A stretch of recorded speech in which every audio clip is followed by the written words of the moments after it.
Hi, everyone. We're going to talk about the third myth today, and that is grieve alone. And I want to let you know that there is a Florida thunderstorm going on out here today. So if you hear a big bang, that's what's going on. So let's talk about grieving alone. So um, this myth, again, is something that we're taught as we grow up. And although it's tempting to rank all of these six myths, in their order of importance, they really are all damaging in their own way. So whether it's the first two, don't feel bad or replace the loss, this is just a third in a litany of ways that we've learned to bypass grief. It's not necessarily the worst. They're all damaging in their own way. And I've heard a lot of people that I've worked with talk about any one of these, but for sure, these myths are involved in the way every one of us experiences grief. No matter how deep that grief is or how mild it might be. Some grief events are not as heavy as others, but they're still very important to the person experiencing them, and they need to be worked through. So this one is grieve alone. And, grieving people do tend to isolate. If you've experienced even a small loss, this is true.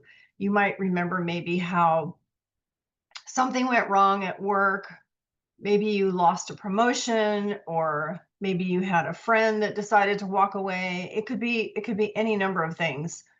And you realize you might talk to somebody about it, but after a period of time, people don't really want to hear about it anymore, even if you're still carrying that as a deep event for you. So you can just kind of sense, we have an idea that people are kind of over listening to us. And although this kind of grieving alone and this idea that we should isolate is a major problem for grieving people, it's not a natural tendency. It's actually a learned behavior that starts in childhood. So, think about it this way. What is one of the first things that you want to do when you have good news? Almost everybody's answer is you want to share it. You want to share it with a friend, with your spouse, maybe with your parents or your kids. And it's just something that's natural that you want to share it. And whether you realize it or not, that's also your natural tendency when something difficult happens. But we're so conditioned from childhood not to share these things, that we have to kind of keep it to ourselves. We have to, do silly things like be strong and, just get over it. Um, it's just not a helpful strategy at all. And it's the very same concept. You've heard that line before, laugh and the whole world laughs with you, cry and you cry alone. Or things like, if you're going to cry, go to your room, or, don't burden others with your problems. You should be putting positivity into the world. you know this all of this denies our natural human tendency to need to grieve and work through the things that have been hurtful for us. But the reality is that you can't change the habits of the world, but you can determine who the safe, reliable people in your life are. And as previously mentioned, it's often not the ones that you think are going to be there for you. I've talked about this in another video. It may not be the family members that you thought would be there. Or if they are, maybe they're not there in the way that you thought they would be. Maybe they don't acknowledge, for instance, if you have the death of a child, they may not acknowledge that date every year, or the date of their birthday.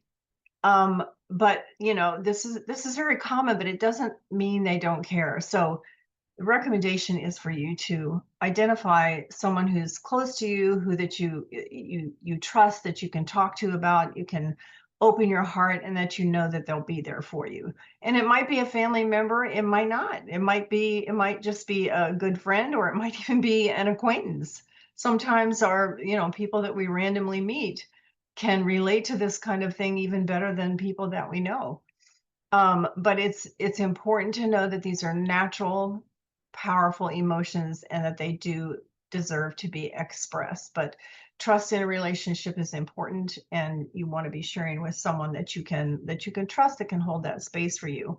So support groups are good for this. If they're led by skilled facilitators, they can be very helpful. Sometimes excuse me, sometimes if you are in a support group, they can end up being a little bit counterproductive, because you're never talking about steps that help you move forward, and you're only talking about, you're constantly I mean, this can go on for months. Just, I know people who've left grief groups because of this.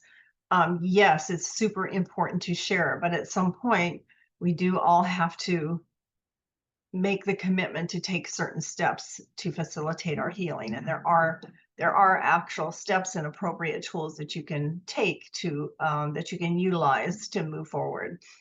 So this is what I teach in the grief recovery method. It's a well thought out, well planned method with particular steps that you take to work through the grief process. It's been around for more than 40 years. It's actually evidence-based, which means it has university level studies that have been done on it to show its efficacy. So that's just an example of a tool that can be used. It's something that I've used with great benefit for my clients. So I hope you find this helpful, if in no other way, just that you can relate to it and say, oh my gosh, yes, I get it. I thought I was the only one, but yes, this is so difficult for me. Sometimes just knowing that other people go through this is really helpful to you as well. So next time we are going to talk about one that's really common. It's the fourth myth, and I actually think this one is probably the one that people hear most often, and it's time heals all wounds, and it's probably the one that creates the most issues for people, and it's super untrue. All right, I hope you enjoy the rest of your day, and I will see you next time. Bye.